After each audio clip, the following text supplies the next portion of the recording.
साबिक सफ़ीर हैं। एंड डॉक्टर साहबा, thank you for your time once again. अब पाकिस्तान, अमेरिका और ईरान के दरमियान जंग बंदी के लिए कोशिशें जो हो रही हैं, अब तो वाइट हाउस ने भी सदर ट्रंप की फील्ड मार्शल आसिम मुनीर से टेलीफोनिक राब्तों की तस्दीक कर दी है। कहा यही जा रहा है कि इस्लामाबाद में मुज़ाकरात होने जा रहे हैं। अमरीकी नायब सदर समेत दीगर अहम ओहदेदार जो हैं वो इस्लामाबाद आ सकते हैं। अमरीकी और दीगर आलमी मीडिया भी ऑब्वियसली यही खबर दे रहे हैं कि जंग बंदी के लिए पाकिस्तान का किरदार जो है वो उभर कर सामने आ रहा है।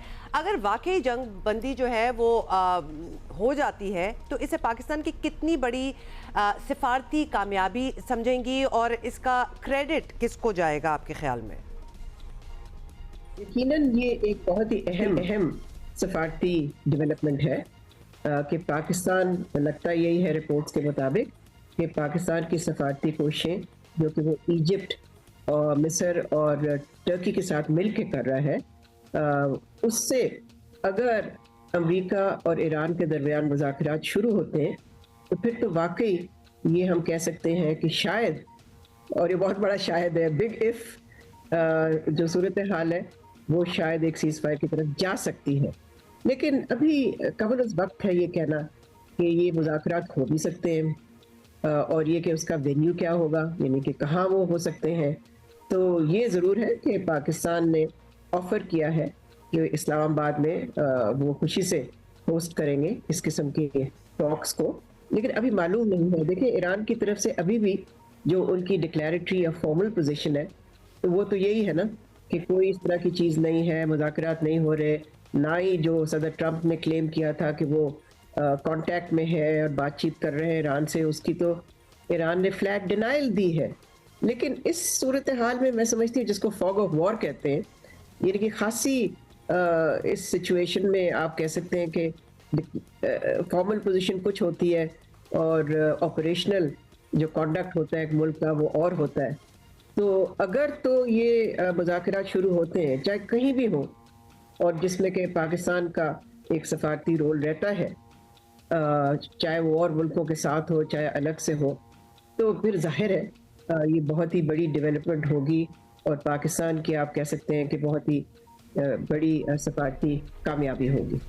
लेट्स सी क्या होता है। डॉक्टर साहब, अमेरिका ने 5 दिन के लिए ईरान की तवानाई तनसीबात पर हमले मुलतवी किए हैं। ऐसे जंगबंदी की तरफ मुस्बत कदम भी समझा जा रहा है, लेकिन आज भी दोनों अतराफ से हमले जारी रहे।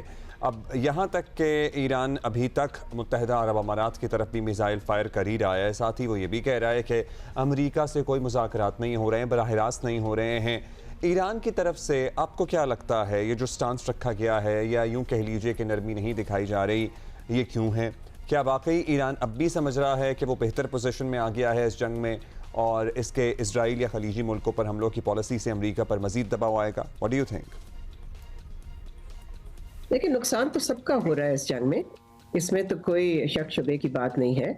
लेकिन सारा फोकस या सारा ओनस जिसको कहते हैं अंग्रेजी में, वो ईरान पे तो नहीं डाल सकते ना। ईरान ने तो ये जंग नहीं शुरू की थी, अमेरिका और इजराइल ने शुरू की थी।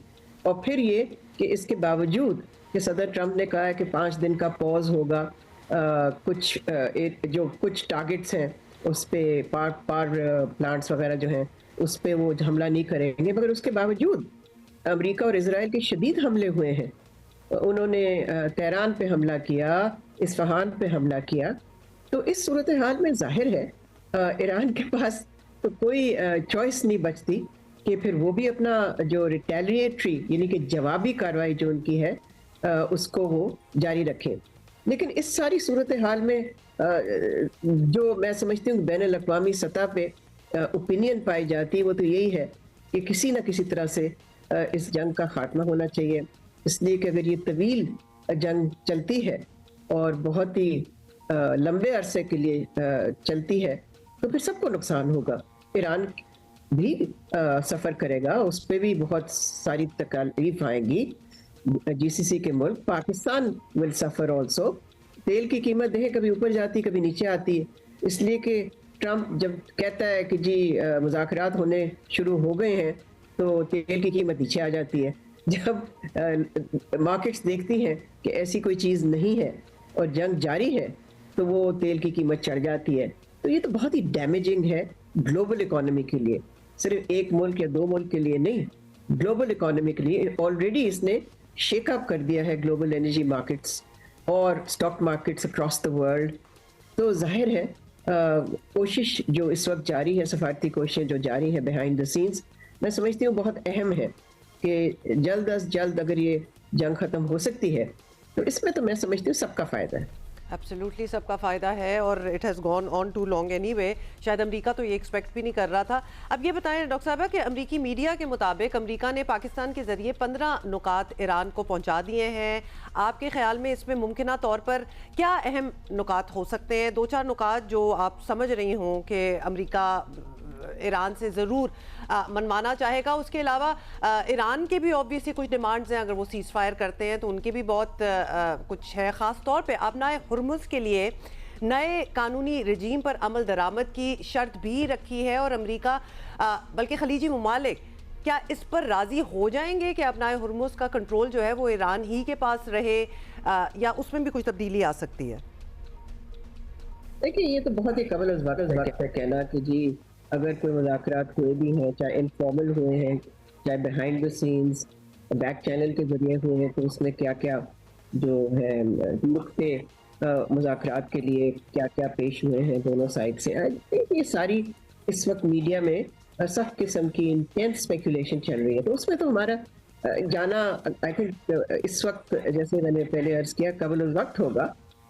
लेकिन हमें ये तो मालूम है कि जब मुज़ाकरात हो रहे थे जिसको अमेरिका ने फिर ब्रेक ऑफ करके हमला कर दिया इजराइल के साथ मिलके, जो ओमान मीडिएट कर रहा था, तो उसमें तो बहुत ही क्लियर चीज़ें थी कि अमेरिका की जो डिमांड थी वो थी कि ईरान ज़ीरो इनरिचमेंट करे और न्यूक्लियर इशू के हवाले से, और वो चाहते थे कि इस एजेंडा में ईरान का जो बैलिस्टिक मिसाइल प्रोग्राम है वो भी शामिल हो, उसमें भी मुज़ाकरात होने चाहिए। और ये कि ईरान के जो एलाइज हैं खित्ते में, यानी कि हिजबुल्लाह हो गया, हमास हो गया, हूथीज़ हो गए, तो उन पे भी बातचीत होनी चाहिए। तो जो लास्ट 2 आइटम्स हैं वो तो ईरान ने बिल्कुल इनकार कर दिया था। उन्होंने कहा जी हम सिर्फ बात करेंगे न्यूक्लियर इशू पे, न्यूक्लियर जो मुज़ाकरात पहले भी हुए थे और अब भी।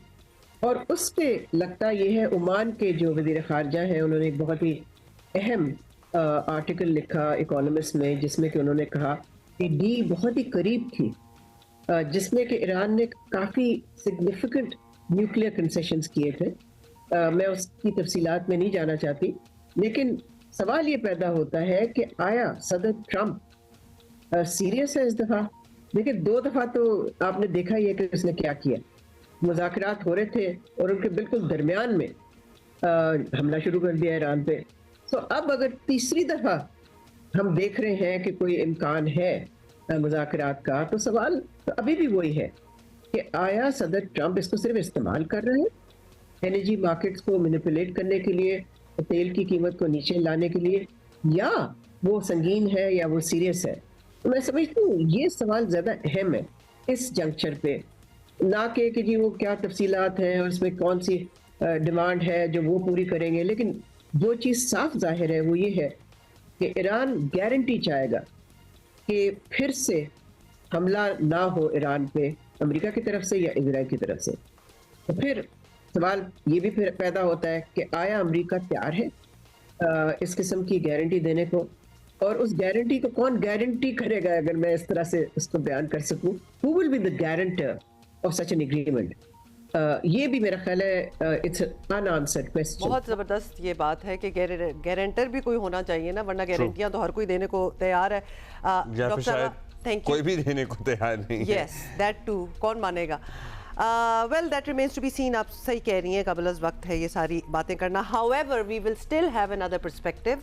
अभी हम एक ब्रेक ले रहे हैं। देखिए वहाँ से अगर यहाँ पहुँचे हैं जहाँ मुज़ाकरात की बात हो रही है, कहीं ना कहीं हमलों को महदूद करने की बात हो रही है, सालिसी की बात हो रही है, so you know there has been some development और more than some development in the background. Back channel राब्ते तो चल ही रहे थे, अब जरा वो सामने उभर के आ रहे हैं, सो बड़ी जल्दी पता चल जाएगा व्हाट्स गोइंग टू हैपन।